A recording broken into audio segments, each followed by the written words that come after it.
So now that we are done with the page numbers, we move on to how to insert table of contents. So once you are done with your page number, you just double click outside the footer and then everything changes. Table of contents will appear. You have to do something, but first let's see this.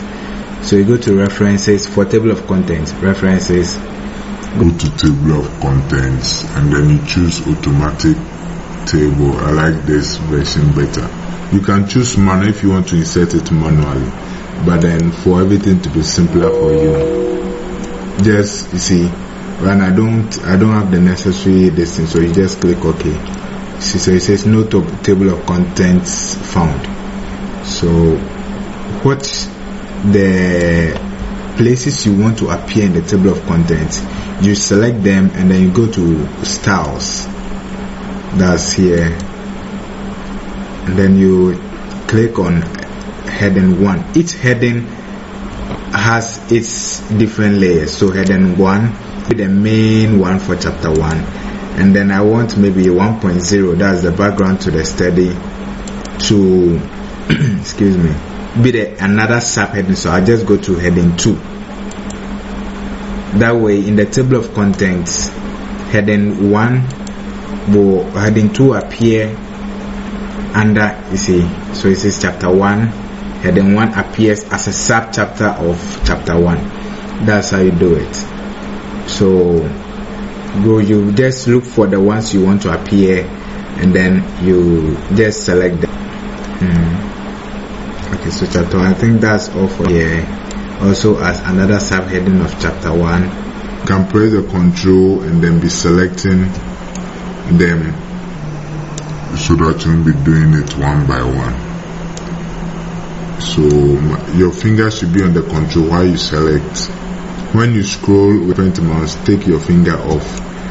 Control, you select. Control, you select. Or you can click 3 times and then it selects all. Mouse heading 1, sorry, subheading of chapter 1, and then you are done. So you see, as you can see, when we change them, sorry, pause the tab, you see, pause, they are still selected. Change everything back. So you go to Times New Roman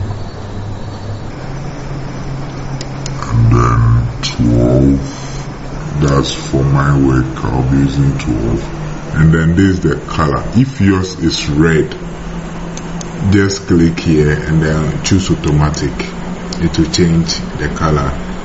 And then you see, maybe you want to bold it, I'll just click on bold and everything. You see, it's here. See, so long as this arrow appears here, see, for all of, so long as the arrow appears, they will appear in the table of things. Once I click the arrow, everything just closes, it collapses, it expands.